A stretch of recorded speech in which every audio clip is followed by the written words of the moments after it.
أعوذ بالله من الشيطان الرجيم بسم الله الرحمن الرحيم وبه نستعين والصلاة والسلام على محمد وآله الطاهرين. Perhaps there's nothing as difficult and as challenging on a day-to-day basis in comparison to managing relationships. In my work every single day, people of various different ages and genders, doesn't make a difference truly, they come to me and they mention about the difficulties that they have to undergo, particularly in navigating conversations with their family members, with their loved ones, with friends, or obstacles and encounters that they had had 10 years previously that totally shift the way that they see life, that they see faith, that they see religion, that they see God. And I get it. There's perhaps nothing as difficult to manage in comparison to people. We're different. We have different experiences. We have different perspectives. We have different backgrounds. And when you bring all of that together in one particular setting, undoubtedly it is the potential for so much conflict. But it's important for us to seek toward mitigating those obstacles and challenges by allowing for the central focal point of our being, which is our heart, to become purified and to become perfected, and for us to remind ourselves that we're working for something greater in the world beyond this one, and to not only see the challenges that we endure and that we encounter in this temporal world as the be-all, end-all, but rather the means toward getting to the end. And this is understood by various verses of the Holy Quran, and undoubtedly the ahadith of the Prophet and his family, peace and blessings be upon them. And then famous narration from the Prophet ﷺ, he states, for instance, al-mu'min hayyin walayyin, that the believer is someone who is easygoing. The believer is someone who's lenient. We don't allow, for instance, for all of the little things to consume us, to sort of stem forth and create too much stress or anxiety and build up a lot of issues on our shoulders and burden, but rather we let the small things kind of just roll off. And we're not going to be so consumed when someone speaks poorly to us or when someone harms us, but rather we can see that at the end of the day, my responsibility is to do my best to forgive, to forget, because I'm working for something greater, and that is to find pleasure with Allah subhanahu wa ta'ala. And I understand at the same time that that's difficult, that's challenging. But sometimes when we forgive and when we let go, it's more about us pushing forth. It's about us healing from that encounter that we had to encounter, from that encounter that we had to endure, such that we are able to make progress in our own lives. And I want to share with you a very beautiful hadith from the Messenger of God, sallallahu alayhi wa sallam, as he speaks to his beloved brother, his cousin, his son-in-law, Ali alayhi salam, when he states, Ya Ali, thalath min makarim al-akhlaq. That, oh Ali, there are three qualities which are the best of qualities. And when the Messenger of God is advising Ali, that means that every single one of us should undoubtedly be content in terms of how we listen and in terms of how we obey. The Messenger of God, he states, تصل من قطعك وتعطي من حرمك وتعفو عمن ظلمك.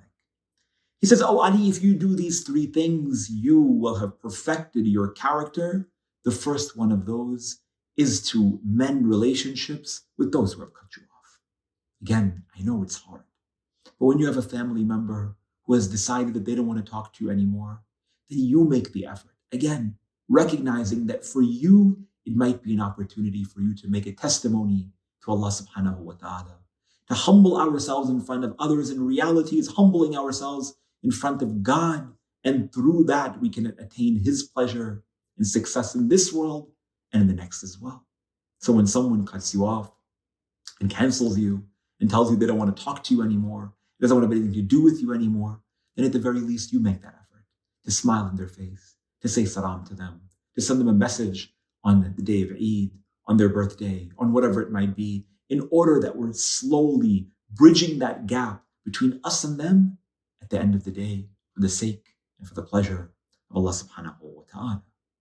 وَتُعْتِي مَنْ حَرَمَكَ. If someone has chosen not to give to you, O Ali, the Prophet says, secondly, then you give to them.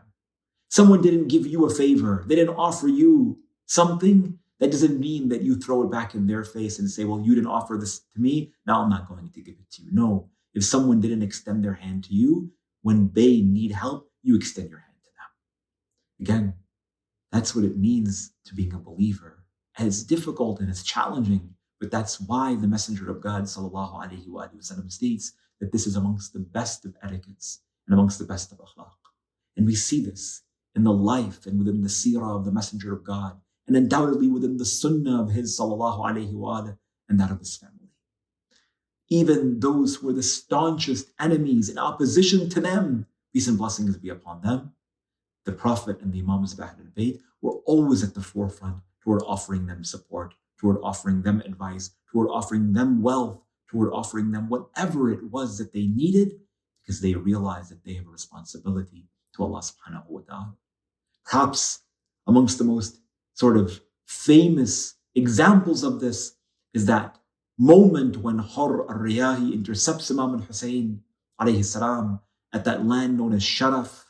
And when he saw even the horses of Hur al-Riyahi and the opposing enemy at that time, who were looking for water and dying and struggling with the thirst that they had to endure, it was Imam al-Hussein alayhi salam and his family members and companions who offered even the horses water so that they could be satiated at that moment, knowing very well that those same horses and that the same enemy sought to shed the blood of the daughter of the son, the messenger of God, sallallahu alayhi wa alihi wa sallam.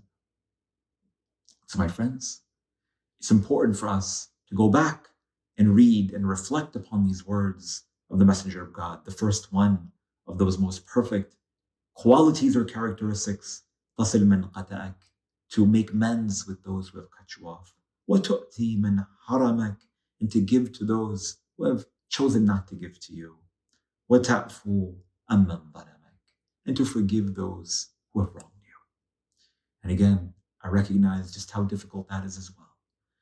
But at the end of the day, when we forgive those who have wronged us, in reality, what it is that we're doing is that we're demonstrating to Allah subhanahu wa ta'ala that we are not amongst those who live for this world, but rather we live for something far greater and something far more important. And when we tell those who have wronged us that we forgive them in spite of the way that they have treated us, at the same time we're seeking from Allah subhanahu wa ta'ala that He forgives us for all of the times that we have transgressed His boundaries and wronged our own souls.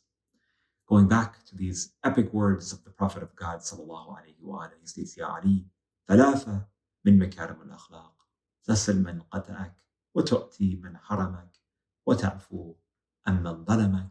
We ask Allah subhanahu wa ta'ala that we are able to be amongst those who are able to take a higher ground and be those who perfect our hearts and our souls during this holy month of Ramadan and pay heed to the advice of Rasulullah Muhammad. Walhamdulillah Rabbil Alameen. وصل اللهم على محمد وآله